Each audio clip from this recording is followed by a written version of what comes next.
Hello everyone, I'm going to show you the two ways to get Pozotron's annotations into Studio One using DAW marker integration. So we're just going to be working with the Sherlock Holmes chapter, and we're going to download the audio, or make sure that you have the audio that's in that chapter, and then export chapter, DAW markers, MIDI markers, Studio One. And we'll have that available. So the two ways, the first way that I think is easier is to open up the MIDI markers first and then put the audio underneath it. And I'll show you what that looks like. So inside Studio One, a new song, and you're going to File, Open,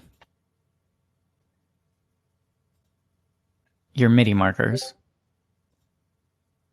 And you don't need to load the general MIDI. And you'll see it doesn't look like anything's there, but you open up the marker track.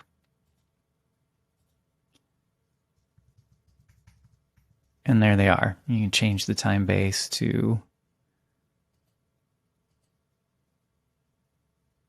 seconds. And you can also add the arranger track and right click here and say create arranger section for markers. And so that'll make it easier to read. And you can also, when you zoom in, you can see the, oops, here we go, the information a little better. And you can open up the information and you can click through. Word inserted to, dictionary should be directory. So you can navigate using these guys here as well. So once you have these in here, then you can just drag and drop the MP3 or the WAV file right underneath. So you can see I have the audio file here, and drag it. And now they will be synced up. So the information from the arranger track. Start to practice for himself. So A should be in. Back into his settee and blew little wavering ring. The word inserted to. Dictionary and turned up the Dictionary should be directory. So it works the same. And you'll have these two tracks on top and over here telling you what the misread is, and you can work through your chapter like that. The other way to do this is to start with the file that you already have. So, for example, you've already bounced down Sherlock Holmes chapter and you have this session on your computer.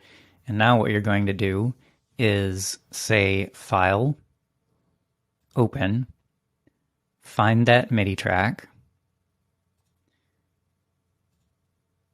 You don't need to load general MIDI, and it'll open up a whole new track, that MIDI track again, open up the marker version, and you'll see there's those up here.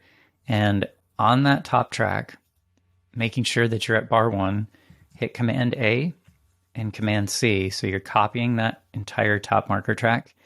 And when you go back to your chapter, go into that marker track, make sure you're at the beginning, and hit Command V. So you're pasting it in.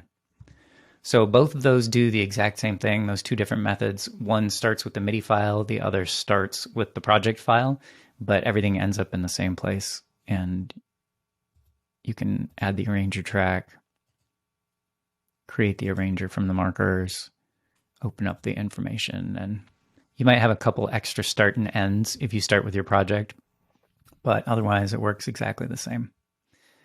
So that's how Studio One integration works using MIDI markers.